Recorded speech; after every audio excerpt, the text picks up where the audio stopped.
They thought it was a scandal that would ruin his wedding, but it was the only thing that kept him alive long enough to see the truth. The chandelier lights spilled across the marble floor in fractured gold, reflecting off crystal glasses and diamond necklaces as laughter echoed through the grand hall. A place built not just for celebration, but for power to be seen and remembered. And at the center of it all stood Adrian Volkov, a man whose name carried weight in every room he entered, dressed in a tailored black tuxedo that fit him like certainty itself. His expression calm, unreadable, the kind of calm that made people lower their voices without realizing why. And beside him stood Isabella Moretti, radiant in white, her smile flawless, her hand resting lightly on his arm like she had already claimed victory over a future no one else could yet see. While servers moved silently along the edges of the room, invisible as always, carrying silver trays and refilling glasses that cost more than their weekly wages.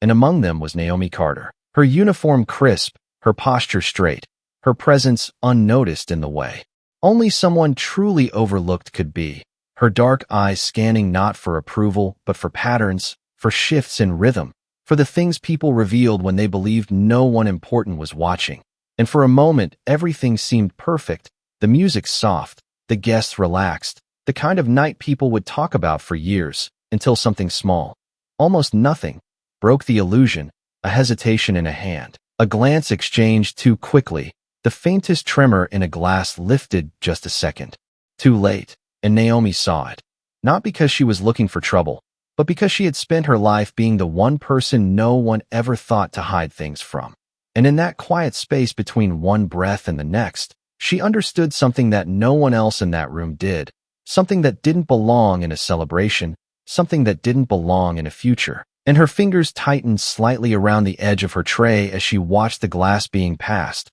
watched the smile that followed it, watched the way Isabella's eyes flickered for less than a heartbeat before settling again into perfection. And Naomi felt the weight of a choice pressing down on her chest, because speaking up would mean nothing, not here, not for someone like her, and silence would mean everything. And across the room, Adrian lifted the glass, unaware, composed, untouchable, the most powerful man in the room standing just seconds away from something he could not see. And Naomi moved before her fear could catch up, her steps quick but steady as whispers began to ripple through the guests who noticed the shift, a maid stepping out of line, a figure crossing a boundary no one had given her permission to cross. And then, before anyone could stop her, before anyone could understand, she reached him, placed one hand lightly against his chest, and kissed him, not with hesitation, not with apology, but with a certainty that shattered the entire room in a single heartbeat.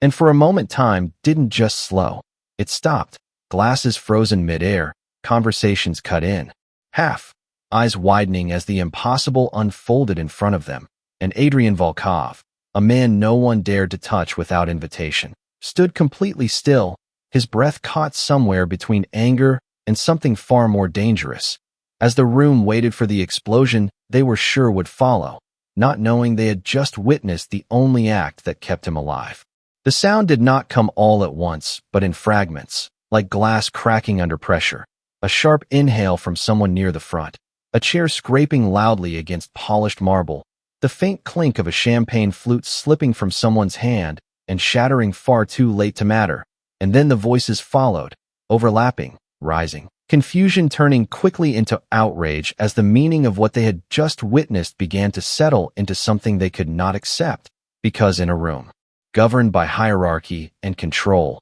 there were lines that simply did not get crossed, and Naomi Carter had just stepped over all of them in a single, undeniable moment. Hands reached for her almost immediately, not with curiosity, but with correction, as two security men moved in from opposite sides, their expressions tight.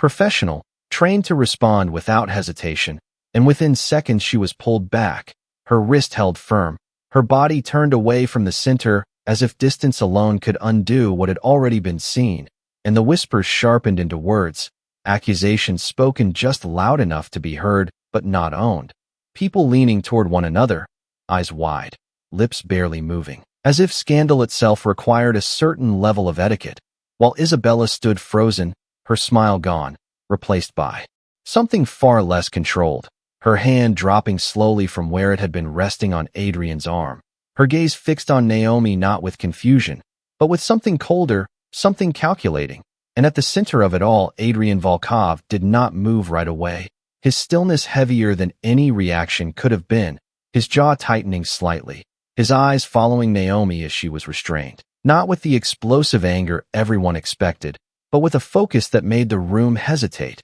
as if even outrage needed permission from him before it could fully exist. And when he finally spoke, his voice did not rise. It did not need to. It carried cleanly across the silence that had fallen just as quickly as the chaos had risen, asking a single question that no one else had thought to ask. Not what she had done, but why. And for a moment no one answered, because no one believed she deserved the chance to. Because in their world, explanations did not come from people like her. They came from people like him. And yet Naomi did not struggle. She did not plead. She did not even look at the guards holding her. Her gaze remained steady, fixed on Adrian, as if he were the only person in the room who might actually see what mattered, and that alone unsettled something beneath the surface. Because fear would have been expected, tears would have made sense, but calm, quiet, unshaken calm in the face of humiliation, that did not fit the story they were trying to tell about her, and it forced a crack in the certainty that had filled the room just seconds before,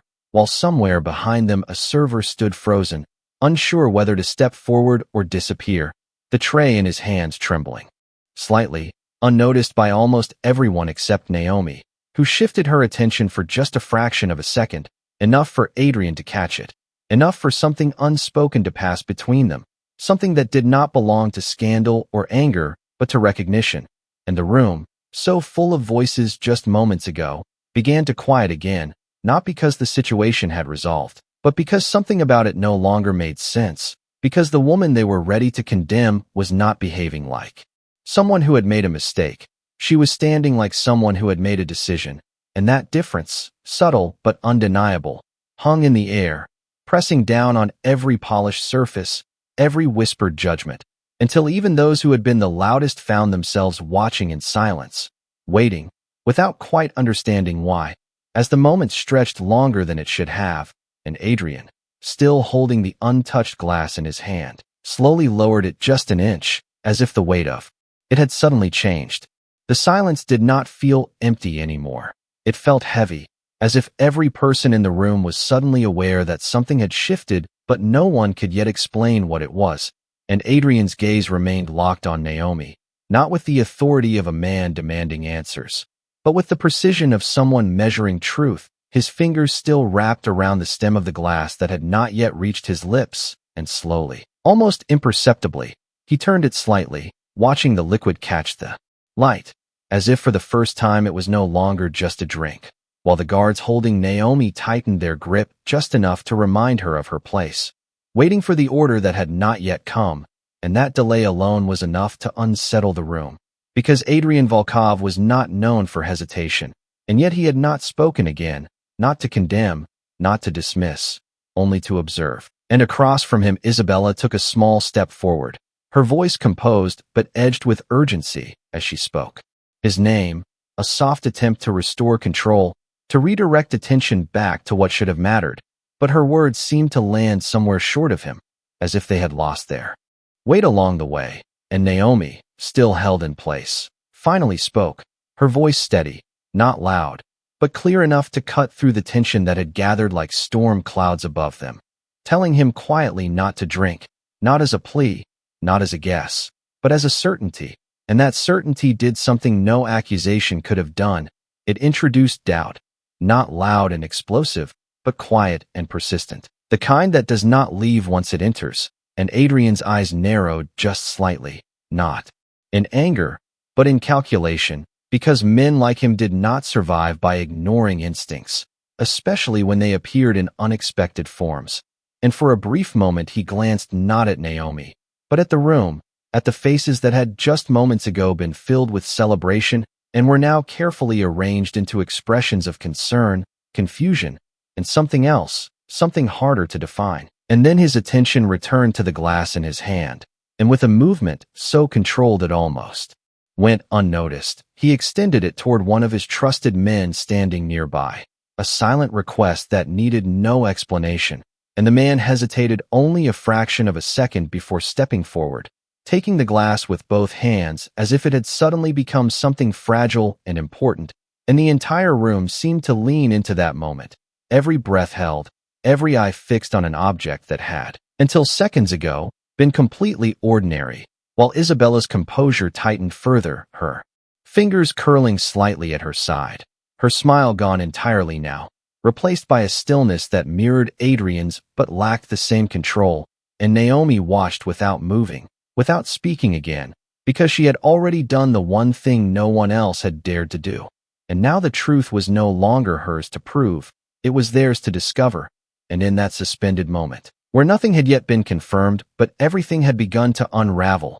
Adrian Volkov stood not as a groom celebrating his future, but as a man realizing that something within his carefully constructed world had just cracked open, and the room, once filled with music and laughter, now held only the sound of quiet breathing, and the faint, almost inaudible awareness that whatever came next would change more than just the course of a single night. The man who had taken the glass did not speak as he stepped back, his movements careful, deliberate, as if even the air around him had become something fragile, and Adrian did not look away, not from the glass, not from the subtle shift in the room that had begun to spread like a quiet ripple through still water, while Naomi remained exactly where she was, her hands no longer resisting, her shoulders steady, her presence no longer invisible but not yet understood, and in that suspended silence. The truth did not arrive all at once. It revealed itself the way it often does to those who have learned to notice, in fragments,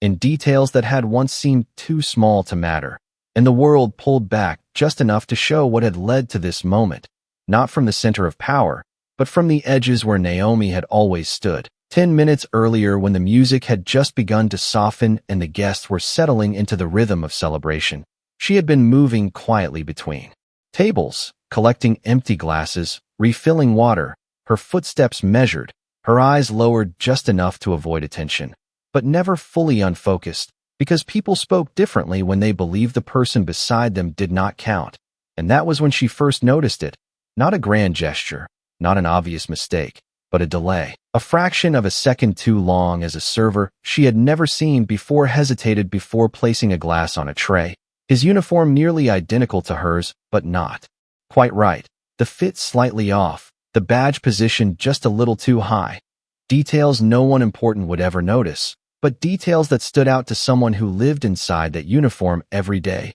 and she watched him again as he moved through the room, his path not random but intentional, his eyes flicking once toward Isabella, just long enough to confirm something unspoken, and Isabella, radiant and composed, returned the smallest acknowledgement, a shift so subtle it disappeared almost as soon as it existed, and yet it stayed with Naomi, because she had seen that kind of look before, not in celebration, but in agreement, in decisions made without words, and as the tray passed hands, as the glasses were rearranged, as laughter continued and music played, Naomi felt a quiet unease settle in her chest, the kind that does not announce itself but refuses to leave, and she followed it, not physically, but with her attention, tracking the movement of that single glass as it made its way closer to the center of the room, closer to Adrian. And then there was another detail, so small it could have been dismissed, a faint smudge on the rim, not lipstick, not from any guest she had served, but something unfamiliar, something that did not belong, and that was when the unease turned into certainty, not because she understood everything, but because she understood enough to know that whatever was happening was not meant to be seen, and that meant it was dangerous. And standing there with a tray in her hands, surrounded by people who would never listen to her voice, Naomi realized that the only thing more invisible than a servant in a room like this was the truth itself, and if she did nothing, it would pass unnoticed, accepted, completed, and the night would continue as if nothing had ever been wrong. And so she made a choice, not in panic, not in fear, but in clarity, because some moments do not give you time to weigh consequences. They only reveal what you are willing to risk. And Naomi Carter, standing quietly in a room that did not see her, decided that being unseen was the very thing that would allow her to act, even if it meant stepping into a spotlight that would not forgive her for it. And that decision, made in silence long before anyone else realized what was at stake, was the reason the glass in Adrian Volkov's hand now felt heavier than it should have, as if it carried more than just a drink, as if it carried the truth that was finally beginning to surface. The truth did not rush forward. It pressed in slowly, like a weight settling over everything that had once felt certain, and Naomi could feel it in the way the air had changed, in the way the room no longer moved with ease but with hesitation, as if every person present had suddenly become aware that they were standing inside a moment that could not be undone, and yet none of them understood the cost of what had already happened, except her, because she had made the choice long before the silence fell, long before the eyes turned toward her, back when she still had the option to remain unseen. And that was the part no one in that room could truly grasp, that her decision had not been made in front of them. It had been made in the quiet seconds where no one was looking, where she had stood with a tray in her hands and a future unfolding that did not include her voice. And she had understood with absolute clarity that if she spoke, she would be ignored, dismissed, perhaps even removed before she could finish a sentence. Because people like her did not interrupt moments like this. They served them. They disappeared into them. They made them possible without ever being acknowledged. And so the path in front of her had been simple and impossible at the same time. Remain invisible and let whatever was about to happen take its course, or step into a role she was never meant to occupy, and accept whatever followed. And there had been no time to calculate, no time to weigh outcomes, only a single realization that settled deep in her chest, that silence, in that moment, was not neutrality, it was permission, and she refused to give it, and that refusal had led her here, standing in front of the most powerful man in the room, her dignity already questioned, her place already challenged, her future uncertain in ways she could not predict, and yet there was no regret in her expression, no trace of hesitation left behind, only the quiet steadiness of someone who had already accepted the consequences before taking the action. And across from her Adrian watched, not just with suspicion, but with something deeper beginning to form, because men like him were accustomed to loyalty that was purchased, fear that was enforced, obedience that was expected, but this was none of those things. This was a choice made without benefit, without protection, without guarantee, and that alone made it impossible to dismiss, while around them the room continued to hold its breath, waiting for clarity that had not yet arrived, and somewhere in the distance the music had stopped entirely, leaving only the soft hum of silence and the faint clinking of glass as the man who held the drink examined it with growing concern, and Isabella, still standing close, shifted slightly, her posture tightening, her composure holding but no longer effortless, as if the balance she had relied on was beginning to tilt in ways she had not anticipated, and Naomi, still held, but no longer struggling, lifted her chin just slightly, not in defiance, but in resolve, because she understood something the others did not, that this moment was no longer about what she had done, it was about what they would choose to see, and whether truth, once revealed, would be allowed to exist or be buried beneath the weight of power and appearance. And in that fragile space between doubt and realization, the entire room waited, unaware that the most irreversible choice had already been made by the one person they had never thought to notice. The answer did not come in words, but in the way the man holding the glass suddenly stiffened, his eyes narrowing as he brought it closer to the light, turning it slowly as if searching for something that could not be seen at first glance.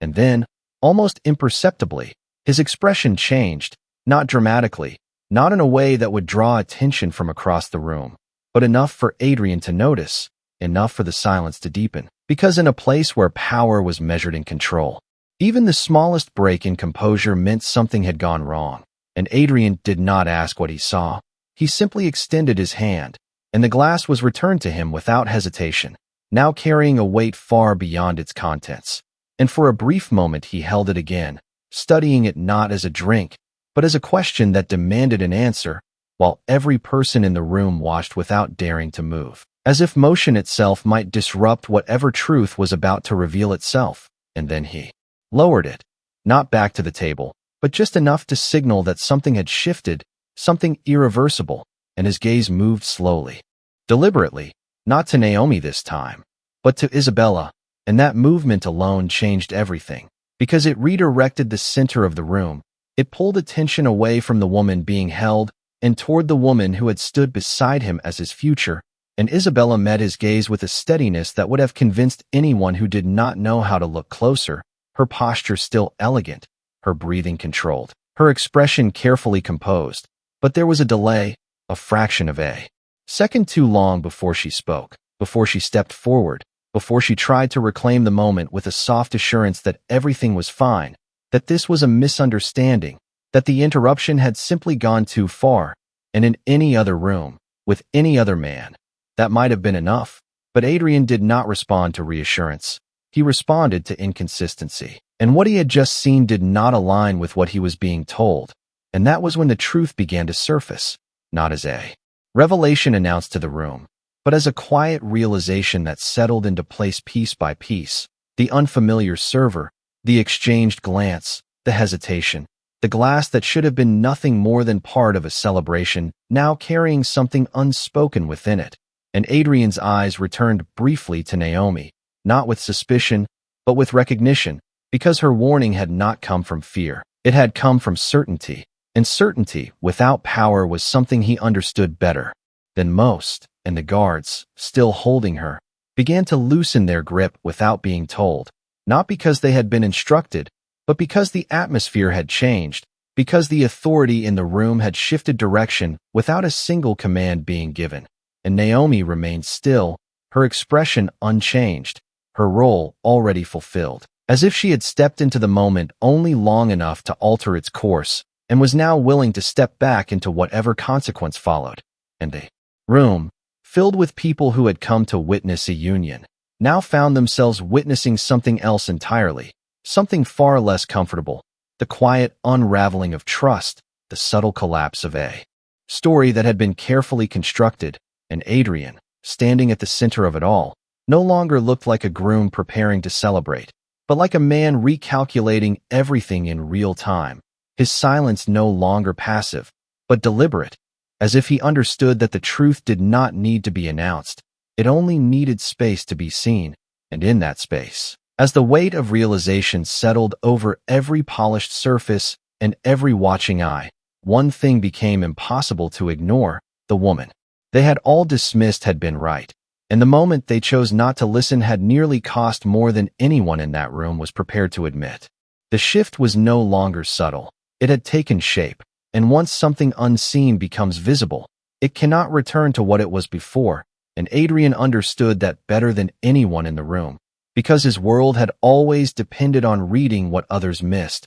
on recognizing the moment when trust turned into performance. And as he stood there, his gaze steady on Isabella, he was no longer looking at her as a bride, but as a question that had yet to be answered, and Isabella, for all her composure, felt that change, not in what he said, but in what he no longer accepted without scrutiny. And for the first time that night, she hesitated, not outwardly, not enough for most to notice, but enough for him, enough for the silence between them to deepen, and she spoke again, softer this time, more measured, offering explanations that sounded complete but felt rehearsed, suggesting confusion, misunderstanding, anything that could redirect the focus away from what had already begun to surface. But Adrian did not interrupt. He did not challenge her directly. He simply listened, and that was what made it more unsettling, because listening, for him, was never passive. It was evaluation, and every word she offered only seemed to widen the space between what was said and what was true. And around them the guests remained still, their earlier outrage replaced by something quieter, something closer to unease, as if they were beginning to sense that they were no longer witnesses to a scandal, but to something far more consequential, something that did not belong to celebration at all. And Naomi, still standing under watch but no longer restrained with the same force, lowered her gaze briefly, not in submission, but in completion, because she had already done what needed to be done, and whatever came next no longer depended on her. And that realization allowed her to stand without fear, even as the weight of the room remained fixed on her presence. And then Adrian spoke again, his voice calm, but carrying a clarity that cut through every remaining layer of uncertainty, not accusing, not emotional, but precise. asking Isabella a question so simple it left no room for performance, a question about the server, about the timing, about the glass that had changed hands in a way that did not align with the rhythm of the evening. And for a moment Isabella did not answer, not because she could not, but because she needed time to choose how. And in that moment of delay, the truth spoke louder than any explanation could have. And Adrian saw it, not as a revelation, but as confirmation, the final piece settling into place, and the room felt it too. That quiet recognition that something had broken beyond repair, not with noise, but with absence, the absence of certainty, the absence of trust, the absence of the story they had all believed they were part of just minutes ago. And Isabella's expression shifted, just slightly, the perfection slipping enough to reveal something underneath, something sharper, something that did not belong to innocence. And she straightened, not retreating, not denying, but adjusting, as if she had accepted that the version of the night she had planned was no longer possible. And that acceptance changed her presence entirely, because she no longer needed to pretend. And Adrian watched it all without raising his voice, without stepping forward, because power, when it is absolute, does not need to announce itself. It simply waits for the truth to reveal who stands on which side of it. And in that moment, as the distance between them became undeniable, one thing settled across the room with quiet certainty. The betrayal had not come from outside. It had been standing beside him all along, hidden in plain sight, dressed in white, waiting for a moment that would never come. The room did not erupt the way moments like this often do. There was no shouting, no dramatic collapse into chaos. Instead, there was something far more unsettling, a quiet, controlled unraveling that moved through the guests like a slow realization they could not escape. And Adrian stood at the center of it all, not reacting with anger, not raising his voice, but allowing the truth to settle into place with a clarity that made everything else feel insignificant. And across from him, Isabella no longer tried to repair the moment. She no longer offered explanations or softened her tone, because she understood what he understood, that the illusion had ended. And once an illusion breaks, it cannot be restored with words. And for a brief second the two of them simply looked at each other, not as partners, not as bride and groom, but as two people standing on opposite sides of a truth that had finally surfaced. And in that silence there was no need for confession, no need for accusation, because everything that mattered had already been revealed in what was no longer being denied. And Adrian shifted his attention slowly, not back to the glass, not to the guests, but to Naomi. And that movement carried a different kind of weight, because for the first time that night, he was not looking at her as the source of disruption, but as the reason he was still standing there with a choice. And the guards, sensing the shift, released her completely, stepping back without being told, as if the authority in the room had quietly redefined itself. And Naomi did not step forward. She did not speak. She simply stood where she was, her posture unchanged, her expression calm, as if she had never expected recognition, only outcome. And that difference made her presence impossible to ignore now, because while others had acted with intention hidden behind elegance, she had acted with clarity that required no disguise. And Adrian took a slow breath, not out of hesitation, but out of understanding, because what stood in front of him was not just the end of a betrayal, it was the exposure of something deeper. The realization that power without awareness leaves even the strongest vulnerable, and that awareness had not come from his circle, not from those closest to him, but from the one person who had nothing to gain and everything to lose. And that truth carried a weight that could not be dismissed or repaid with simple gratitude. And the guests, still silent, watched as the dynamic of the room continued to shift, no longer anchored by ceremony, but by something far more real, something that did not belong to tradition or expectation. And Isabella, still standing in white, seemed smaller now, not physically, but in presence, as if the role she had held had dissolved along with the story it depended on. And Adrian did not look back at her again, not out of avoidance, but because there was nothing left to examine. And instead he took a single step forward, not toward the center, but toward Naomi. And that movement alone spoke louder than anything he could have said, because it reversed the direction of attention. It placed value where none had existed before, and the room felt it. That subtle but undeniable shift in respect. as if something invisible had just changed hands, and Naomi met his gaze without lowering her eyes, not in defiance, but in quiet certainty, because she had never acted for recognition, only for what was right. And in that moment, as the silence held steady and every detail seemed sharper, clearer, more defined than before, one truth settled into place with quiet finality. The most powerful person in the room was no longer the one everyone had come to celebrate. It was the one no one had thought to see. No one gave an order, and yet everything began to move as if one had already been spoken, the quiet authority in the room shifting direction with a force that did not need to raise its voice. And Adrian stood there for one final moment, not as a man deciding what to do next, but as someone who had already made that decision long before anyone else realized it was necessary. And he turned slightly, just enough for the guards and staff to understand without words, and they responded instantly, not with urgency, but with precision, escorting Isabella away from the center of the room, not with spectacle, not with confrontation, but with a silence that spoke far louder than any reaction could have, because in that world, consequences were never announced, they were understood, and the guests watched, some lowering their eyes, others frozen in place, all of them aware that they had just witnessed something they would never fully speak about again, and yet would never forget. And as the space cleared, as the tension slowly released its grip on the air, Adrian did not follow. He did not look back, because his attention had already settled elsewhere, on the one person who had altered everything without asking for permission. And Naomi stood exactly where she had been, no longer held, no longer dismissed, but still carrying the quiet composure that had defined her from the beginning. And for a moment neither of them spoke, because some acknowledgments do not need words. They exist in the space between two people who understand what has just taken place. And Adrian took a step closer, not as a command, not as a gesture of power, but as something far more rare, a recognition. And when he finally spoke, his voice remained calm, but there was something different beneath it now,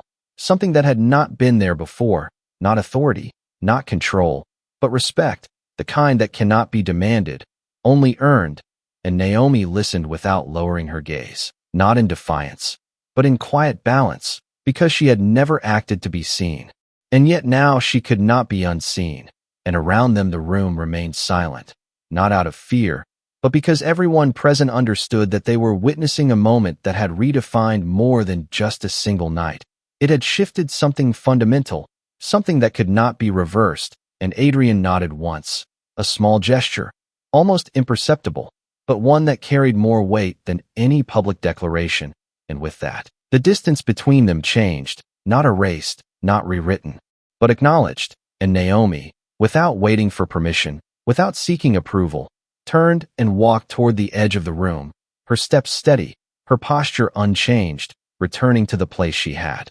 always occupied, but no longer in the same way, because the room saw her now, truly saw her, not as a servant moving quietly through the background, but as the person who had stood alone when it mattered most. And Adrian watched her go, not stopping her, not calling her back, because respect does not hold, it allows. And as the doors at the far end of the hall opened and closed behind her, the silence lingered just a moment longer, settling into the marble floors, the crystal glasses, the memory of every person present. And in that stillness, something became clear without needing to be spoken, that power had not changed hands, but understanding had, and that shift would remain long after the night itself had ended, because on a night meant to celebrate control and alliance, it was dignity that stood alone, unshaken, undeniable, and remembered.